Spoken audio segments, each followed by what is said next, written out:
Saya frustasi karena saat dipompa itu bahkan nggak keluarnya tuh cuma embun-embun aja. Di situ ada titik yang benar-benar saya itu menyerah.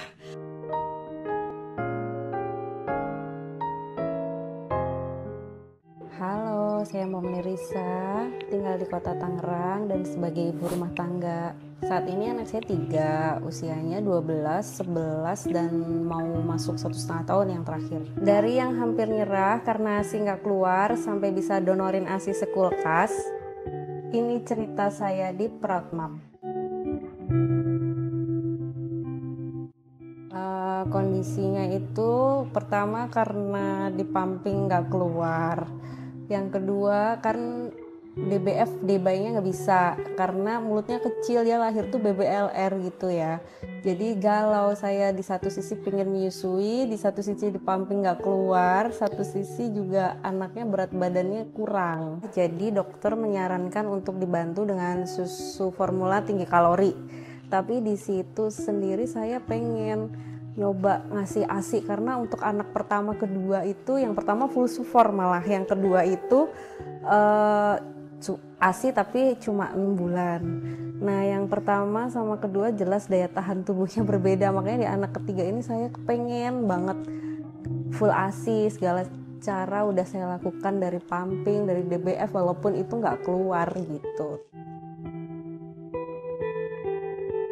Perasaan saat itu frustasi karena ASI nggak keluar sedangkan masih di rumah sakit. Kan ASI prinsipnya supply by demand ya. Pak, saat menciptakan demand itu saya frustasi karena saat dipompa itu bahkan nggak keluarnya tuh cuma embun-embun aja. Di situ ada titik yang benar-benar saya itu menyerah, lelah gitu untuk pumping terus gitu. Dan sepertinya mustahil untuk ASI saya keluar saat itu. Waktu itu saat saya masih di rumah sakit, scrolling Instagram, ketemulah kelas menyusui Proud Mom ya, kelas pejuang ASI. Saya join, dipermudah saat itu joinnya, dan waktu itu bayi saya baru usia beberapa hari aja pas saya gabung di kelas pejuang ASI.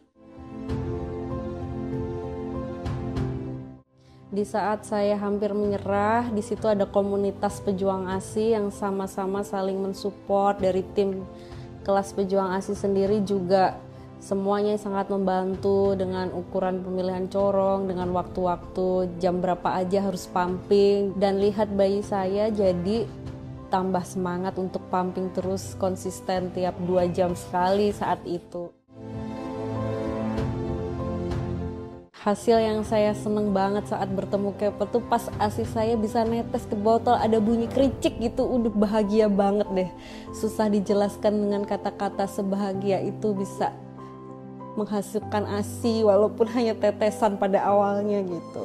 Setelah ketemu kelas pejuang ASI ini, aku lihat video materinya yang ada di kelas kan, aku praktekin, tapi aku nggak bawa stres memang. Aku jalanin aja pumping 2 jam sekali atau 3 jam sekali maksimal.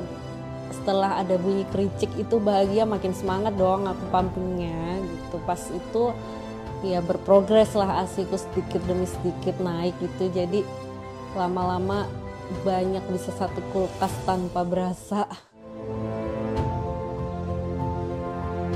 Rasanya bahagia banget, speechless lah pokoknya, nggak bisa berkata-kata. Itu nggak bisa dibayar dengan harga apapun. Lo bisa menyusui, bisa jadi donor ASI, itu puas banget, bener-bener merasa menjadi seorang ibu yang seutuhnya selain melahirkan.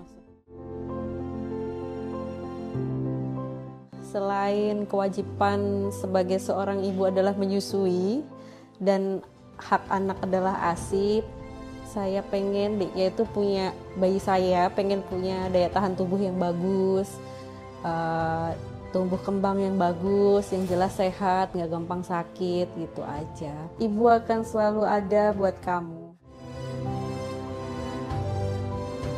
Buat mom yang belum bergabung sama Proud Mom, gabung deh. Di situ banyak komunitas yang positif, banyak ibu-ibu yang sedang berjuang. Jadi mom nggak merasa sendirian di luar sana untuk berjuang bersama untuk mengasihi bayi kita.